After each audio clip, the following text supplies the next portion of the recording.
We had ourselves an incredible week of college sports. From buzzer beaters to flags being planted, it was a whirlwind of a feast week. Well, next man up mentality, and the next man up here is Cruz Martin. You're going to be high atop the Memorial Stadium press box on Saturday calling the game for WIUX Sports. What do you want to see from Taven Jackson? Obviously, he played really well on Saturday against Nebraska in that second half. Coast to coast celebrations from LA to Miami. Indiana, Curt Cignetti just said in his press conference just moments ago that Curtis Rourke will not be playing against Washington, but they do anticipate him to return at some point during this season. Thomas, what do you make of that quote from Cignetti? With the draw, Indiana moves to 1-1-2 on the new season and will go back home to Bill Armstrong Stadium to take on the Dayton. Game 5 in the Bronx, Yankees fans rowdy, hoping that their team does not go gentle into that good night. Aaron Judge finally breaks through with a moonshot to right center field off of Jack Flaherty to open the scoring. And all day long, here's Nembhard, Khalif battle. You could have seen that all weekend. It was just on repeat against Indiana. Transition points being an issue. Here it is. Walker Buehler, how do you like me now? He shuts the door with a save as the Dodgers change the early exit narrative, winning their first title since 2020 and first in a full season since 1988.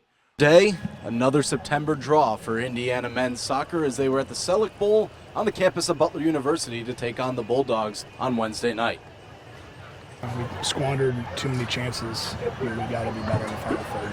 You can't get, probably have 3 or 4 semi-breakaways that we just couldn't find the right pass, or we decided to pass. Indiana got the scoring going in the 12th minute thanks to a left-footed strike from just outside the box off the foot of Patrick McDonald to give the Hoosiers a 1-0 lead.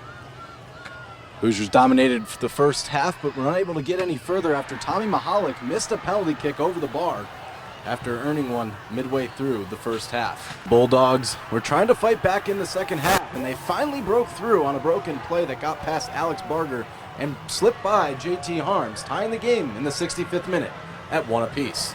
The final 25 minutes were spent going back and forth, with each team having an opportunity in the attacking third, but to no avail, ending the match in a 1-1 draw. Back to work and make sure their heads are up.